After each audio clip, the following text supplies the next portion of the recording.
I love you, Allah.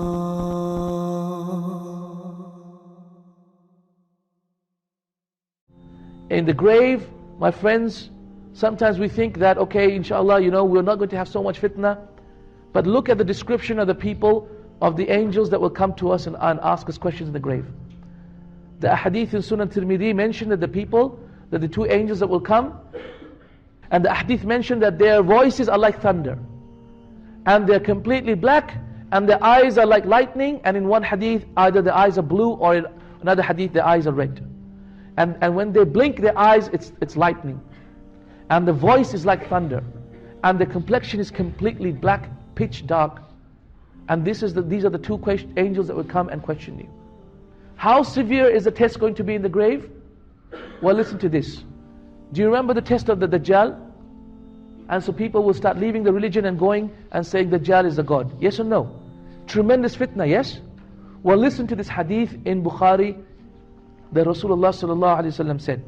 He said, "Uhiya ilayya, it has just been revealed to me now that you will be tested in your graves, like example or similar to the fitna of the test of the Masih Dajjal." Wallahi, whether we live for the time of the Dajjal or not, we will have a test of the Dajjal that, subhanAllah, that we cannot escape from. So the grave will be a tremendous test for us. My friends, compare your bed in your grave to your bed in your first day that you got married, in the night of your marriage.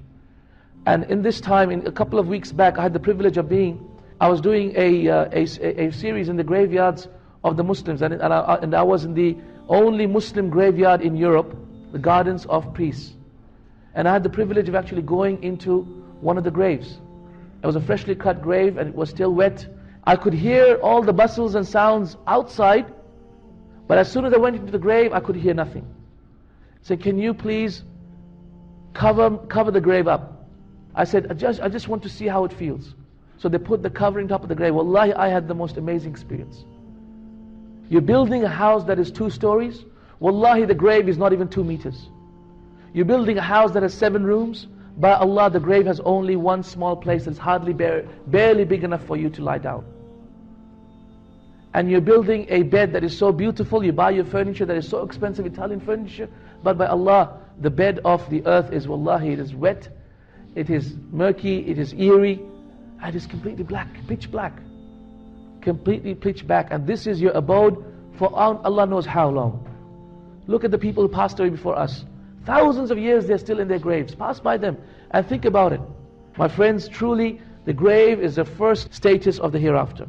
It is for this reason why Uthman radiallahu anhu used to cry when he used to think about the grave, and they used to say, why are you crying? Because truly qabr is the first status, the first dwelling place from the placing of the hereafter. If your place in the qabr is good, then wallahi what comes after that will be good.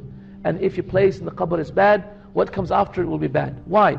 Because in the qabr you will have an evil man with you, or you'll have a good man with you. An evil man, a man all in black, is an authentic hadith in Bukhari, he is your evil deeds.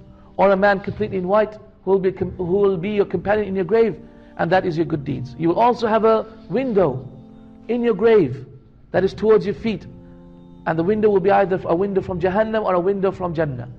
And so you'll be able to smell Jannah and be able to see the gardens that Allah has put for you in Jannah, or you'll be able to see the Jahannam and what is awaiting you in your grave.